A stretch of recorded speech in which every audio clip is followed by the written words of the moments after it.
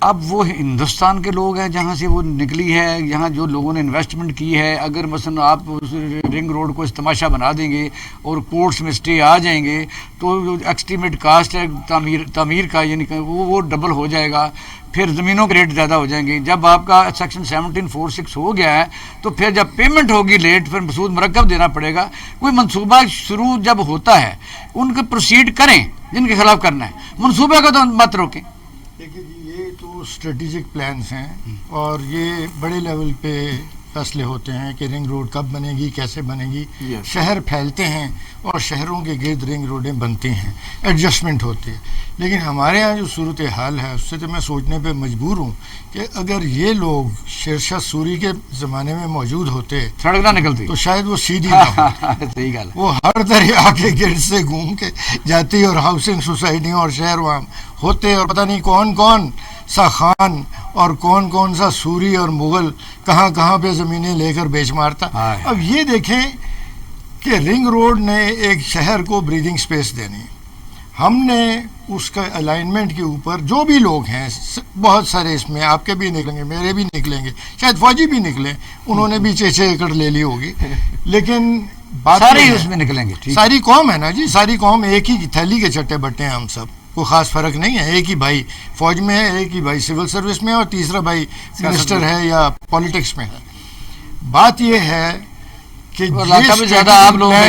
Leak ہو جاتا ہے اور پھر اس پہ بے ہنگم ہاؤسنگ سوسائٹیاں بن رہی ہیں اور یہ کوئی نہیں سوچ رہا کہ یہ پوٹوہار ہے. اس کو قدرت نے اتنا پانی نہیں دیا کہ آپ اس پہ لاہور سے بڑی آبادیاں بنانی شروع کر دیں. ہاں، یہ بڑا اہم ویلڈ پوائنٹ ہے آپ کا. کل جب یہ آبادیاں بن جائیں گی تو یہاں ایک ایک قطرہ پانی کے لیے لوگ لڑیں گے. کہاں سے لائیں گے آپ؟ جہلم کا پانی آپ کو آزاد کشمیر نہیں لینے دیتا اور پھر جہلم کے پانی سے نہیں جہلم اور چناب کے پانی سے ایک قطرہ آپ کو پنجاب کے ذمہ دار نہیں لینے دیں گے کیونکہ ان کو آپ نے ان کو حصہ کم دیا ہوا ہے. ابھی کل پرسوں اخباروں میں تھی کہ سندھ کے پاس پانی زیادہ ہے اور وہ زیادہ اس لیے ہے. یہ مجھے بتائیے کہ جب کہ نیشنل پارٹی اب اس میں آئے گی یہ بات کہ برابر ووٹر زرداری صاحب وہ کہتے ہیں جی پانی پنجاب نے ہمارا روک دیا، اس کا مطلب پھر صوبائیت کی طرف پھر وہ ڈائیورٹ کر رہے ہیں. اور یہ بھی ہے کہ برابر ووٹر جو اس وقت زبان بول رہے ہیں اور پی ڈی اے ساتھ شامل کر لیں کیونکہ وقت کی کمی ہمیشہ ہی رہتی ہے کہ پی ڈی ایم میں شامل ہونا، تحریک چلانی، حکومت گرانی. لوگوں نے پھر دیکھا کہ یہ آپس میں بھی تو ایک دوسرے کے ساتھ مخلص نہیں ہے. پھر جب واپس گئے تو پیپل پارٹی کا پنجاب میں تو پھر ستیہ ناس الٹا زیادہ ہو گیا. فائدہ کیا حاصل کیا؟ وہ کہتے ہیں کہ جی دامن نہیں پکڑاتے. تو شامل بھی ہوئے اور پھر دیکھا کہ یہ ایڈوانٹیج جائے گا ان کے اپنے سیاسی جو دوسرے سیاستدان ہیں ان کی کھیل کے اندر شامل ہیں. تو وہ انہوں نے سوچا کہ یہ بہت زیادہ ایڈوانٹیج جائے گا تو ہاتھ کھینچ لو. ہاتھ کھینچنے سے جو نیشنل لیول پہ نقصان ہوا اس میں شیئر ہولڈر ملک کو بانٹا ہوا ہے سب نے. سارے سیاسی پارٹیوں نے اپنے اپنے علاقے بانٹے ہوئے ہیں، اپنے اپنے اسٹیک ہولڈر ہیں، اپنے بینیفیشریز ہیں. اور بٹ صاحب اگر یہ مسئلہ الجھ جاتا ہے، ایک طرف تو حکومت کی بہت زبردست نیگلیجنسی ہے کہ کیا یہ اس پر بھی یہ قابو نہیں پا سکے کہ ایک ہاؤسنگ سوسائٹی کے پاس 700 کنال زمین ہے اور 20-30 ہزار کنال وہ بیچ دیتی ہے. اور کون سا یہ نہیں طریقہ کار اڈاپٹ کرنا چاہیے کہ ابھی تک ہم اس فیصلہ ہی نہیں کر سکے کہ ابھی جس نے پلاٹ خریدنا ہے وہ کہاں سے پتہ کرے کہ اس کے پاس پلاٹ ہے بھی کہ نہیں. اس کا طریقہ یہی ہوتا ہے کہ ریونیو ڈپارٹمنٹ کے پاس وہ رجسٹرڈ ہو زمین، وہاں سے ڈیڈکشن ہو، پتہ چلے کہ زمین ہے بھی کہ نہیں. اب فراڈ اتنا بڑا ہو جائے گا، اس رنگ روڈ تو رہ جائے گی راستے میں. اب وہ خربوں روپے کی تو لوگ زمین بیچ چکے، کیا کہیں گے؟ یہ تو نیگلیجنس حکومت کی ہے. آپ نے اس سے پہلے بڑی خوبصورت بات کی تھی کہ تمام سیاسی جماعتوں نے اپنی پارٹیسپیشن کی ہوئی ہے، حصہ بانٹا ہوا ہے، اس پہ تمام کے تمام افراد جو ہے وہی شامل ہیں. دیکھیں حکومتیں کیوں آتی ہیں کہ ہم دیکھ لیں پیچھے بھی حکومتیں ہوں، یہ بھی مجھے تو حکومت وہی کر رہی ہے جس مقصد کے لیے یہ آئی ہے. پچھلی حکومتیں بھی اسی مقصد کے لیے آئی تھی، اس سے پہلی حکومتیں بھی اسی مقصد کے لیے آئی تھی. ان حکومتوں کا مقصد یہاں پر آئین کی عملداری نہیں ہے، رول آف لا نہیں ہے، انسانی فلاح نہیں ہے، نہ ہی عوام کو یہاں ڈلیور کرنے کے لیے آتے ہیں، سارے کرپشن کرنے کے لیے آتے ہیں. یہ حکومت بھی جو ان کے ساتھی ہیں جو پیسے لگا کر رہے ہیں، یہ تو فطری عمل ہے، ہم ان کو کیوں کوستے ہیں؟ دیکھیں یہ تو سلسلہ چلتا رہے گا. کیا آپ نے سیاست کو پیسے سے پاک کر دیا؟ کیا سیاست میں نظریہ لے کر آگے؟ اور جس نظام کی ہم بات کرتے ہیں، جنہوں نے ہمیں یہ نظام دیا ہے، جنہوں نے ہمیں یہ سیاست دی ہے، اور پھر وہ جس جو نظام جنہوں نے دیا ہے میری بات سنیں یہ بات کیسے آپ کرتے ہیں انہوں نے جو یہاں ٹھیک ہے ادھر سونے کی چڑیا تھی فلانی تھی جب وہ یہاں سے گئے آپ کو ریلوے دے کے گئے جی پی او دے کے گئے انسٹرکشن دے کے گئے یہاں تو اقبال شاہی صاحب ساتھ میں بے ایمانہ کلچر بھی دے گئے ہیں ایک پلانٹڈ بیوروکریسی دے گئے ہیں ایک پلانٹڈ جوڈیشلی دے کے گئے ہیں اور ایک پلانٹڈ فوج دے کے گئے ہیں جنہوں نے اور پھر اس کے بعد جو اشرافیہ کے ہاتھ میں غلاموں کی نکیل دے کے گئے ہیں. دیکھیں یہ میں نے پہلے بھی آپ سے یہ عرض کیا کہ اصل میں جو چیز ہے وہ نظام کی ہے کہ نظام کس کا چل رہا ہے کس کا چلتا ہے. اس سودی نظام سے جس سے خدا کے اور اللہ کے رسول کے خلاف جنگ ہے اس نظام سے ہم انصاف کی توقع کرتے ہیں. آلٹرنیٹ کیا ہے پوری دنیا میں آلٹرنیٹ انشاءاللہ ہم جا رہے ہیں یہ انشاءاللہ 2023 کو آنے دیں. اللہ کے حکم سے جتنی بھی باطل قوتیں وہ بکھرائی ہوئی ہیں اور ان کے جو یہاں پر پلانٹڈ لوگ ہیں جنہوں نے پیسہ کما لیا ان کے لوگوں تو آپ پورا سارا سال دعائیں مانگتے رہتے ہیں کہ ویکسین بھی آپ کو وہ دیتی ہے یہاں اگر ہم بیٹھے ہوئے والے لوگوں نے کچھ کیا نہیں ہے نا انہوں نے اس قابل قوم کو چھوڑا نہیں وہ آئے اس قوم کو منتشر کرنے کے لیے ابھی ہم نے تو شروع نہیں خبر کیا کو پامال کرنے کے لیے آئے تھے اسلامی نظریہ کو ملیا میٹ کرنے کے لیے آئے تھے اور یہاں پر عبداللہ ملک صاحب تھوڑا ٹائم رہ کے بتائیے کہ اب یعنی فلسطین کے متعلق وزیر خارجہ پاکستان ترکی میں ہیں یعنی آپ سب کو پتہ ہے کہ تقریباً 56 یا 57 ملک ہیں مسلمانوں کے اس میں پاکستان کے گلے میں زیادہ ظاہر پریشانی بھی ہے اور ساری قوم بھی بڑی مضطرب ہے. کشمیر ہمارا یعنی مسئلہ ابھی تک اسی طرح ہی ہے 70-75 ہزار جانوں کا نذرانہ پیش کر دوں دہشت گردی کی جنگ میں بوسنیا چیچنیا وہ کہاں ہو. اب جب تک وہ مسلمان ممالک اس کا ساتھ نہیں دیں گے یہ سیریمونیل طریقے ان بیچاروں کا کیا بنے گا ہمارے فلسطینیوں کا. آپ نے پروٹیسٹ میں کیا میں تھوڑا سا ایڈ کر دوں جو پہلی بات ہو رہی تھی نا یہ بالکل بات سب صحیح کر رہے ہیں ہم سارے دوستوں کو یہ دیکھیں سسٹم میں فلاز ہوتے ہیں. مثلاً لاہور میں 261 اللیگل ہاؤسنگ سوسائٹیز ہیں. 2006 میں ریور ایج سوسائٹی بنائی تھی علیم خان صاحب نے نیب میں کیس بھی چل رہا ہے تو ہم نے اس کو کیا بگاڑ لیا اب وہ وزیر بھی ہیں. دیکھیے خواجہ سعد رفیق صاحب وغیرہ کے ساتھ بیچاروں کے ساتھ دونوں بھائی 2 سال جیل کاٹ کے آئے ہیں تو ہم نے ان کو کیا بگاڑ لیا. دیکھیں سسٹم میں فلاز ہیں. آپ انسنٹ لوگوں کو رگڑا لگاتے رہیں گے پولیٹیکل یہ پھر کم ہو جاتا پولیٹیکل وکٹمائزیشن. ان کو این او سی کس نے دی تھا ایل ڈی اے نے ان کو بھی دی ہے. تو کہنے کا مقصد ہے جب سسٹم میں فلاز ہوں گے اور ان کو آپ فل نہیں کریں گے محکموں کی کیپیسٹی بلڈنگ نہیں کریں گے اوور ہالنگ نہیں کریں گے تو یہ چیزیں رہیں گے. اس میں پھر ہم جو قابو آئے گا مخالف آپ کو اس کو رگڑا لگائیں گے اپنے کو آپ وزیر بنا کے بٹھا لیں. تو میرا خیال ہے کہ یہ بڑی ہپوکریسی ہے کہ آج اگر میرے کاغذوں میں جو میں نے تحقیقات کی ہیں جو میں نے ایل ڈی اے سے چیزیں لی ہیں علیم خان کو تو جیل میں ہونا چاہیے تو وہ وزیر بیٹھا ہوا ہمارے اوپر منہ پہ تماچا ہے. ہم جیسے لوگ یہاں بیٹھ کے کرپشن کی باتیں کرتے ہیں لیکن ہم نے علیم خان سے کچھ نہیں بگاڑ لیا کیونکہ وہ حکومت کا حصہ ہے. دوسری بات آ جاتے ہیں دیکھیے بات یہ ہے سب سے کرمنل کرپٹ ہمارے اسلامی ممالک ہیں. او آئی سی نے کیا کر لیا ہے کشمیر میں ہم نے کیا کر لیا اس کی ریزن ہے اس کی ریزن ہے تمام اربوں کے دنیا جہاں کے بینکوں میں انویسٹمنٹ ہیں پیسے پڑے ہوئے ہیں. دیکھیں نا جن کے اپنی ذاتی وابستگیاں ہوں وہ کیا کریں گے. یہ تو وہ ہیں 1973 میں کیا ہوا 1973 میں اردن کے جہازوں میں ہمارے پائلٹ گئے. 1974 میں ہم نے اسلامک سربراہی کانفرنس بھٹو کا انہوں نے کیا انجام کیا. اس لیے اس انجام سے سارے کے سارے ڈرتے ہیں. آج اگر ہم واقعی یو این اے میں گئے ہیں نا سب سے پہلے ہم یو ہی پہ چڑھاتے بھائی سفیر واپس بھیجو. ہم نے ان کو تو نہیں کہا. سب سے زیادہ پروٹیسٹ کہاں ہوا ہم نے بھی کیا سب سے زیادہ پروٹیسٹ ہوئے ہیں یورپ میں انگلینڈ میں. ہمارے کسی اسلامی ملک کو تو توفیق نہیں ہوئی. سب سے کرمنل ہیں. ہم اسرائیل کو کس نے پالا ہے ہم عربوں نے پالا ہے ہم مسلمانوں نے پالا ہے مصر نے نہیں ان کے ساتھ کیا. اس لیے جب تک ہیپوکریسی نہیں آتی خوف خدا نہیں آتا دنیا چلا رہی ہے ہیومن رائٹس کے لیے ہم بیٹھے ہوئے ہیں بس کلمہ کہ بھائی بھائی ہیں. بغیر صاحب آپ ذرا اس میں تھوڑا سا ٹرانسلیٹ کیونکہ آپ کا یہ شعبہ بھی ہے کہ جس طرح افغانستان ہے وہ ہم مثلا سیریمونیل حکومت کہہ لیں یا جو بھی کہہ لیں اس وقت منتخب کہہ لیں کہ اشرف غنی ہے عبداللہ لیکن اصل میں آپ دیکھ رہے ہیں 60% پر تو وہ وار لارڈز ہیں یعنی جو بھی ٹی ٹی پی ہے. اس طرح حماس جو ہے وہ 73 ان کے ممبر ہیں اور جو حکومت کر رہے ہیں وہ محمود عباس کمپنی کر رہی ہے. اور یہ پھر جب وہاں خود ہی نہیں ہے کوئی حکومت کوئی مضبوط نہیں ہے تو اس کی مدد کیسے کی جائے. اس طرح جو ان کا وزیر خارجہ آ ہی نہیں رہا ہمارا وزیر خارجہ پہنچ گیا ترکی فلسطین کا نہیں آیا تو کیسز کا لڑیں ہم. دیکھیے پہلی بات تو یہ سمجھنے کی ضرورت ہے کہ یہ جو کچھ اس وقت فلسطین میں ہو رہا ہے اور اسرائیل کر رہا ہے یہ تسلسل ہے صلیبی جنگوں کا. کس کو گمان ہے کہ صلیبی جنگیں ختم ہو گئیں؟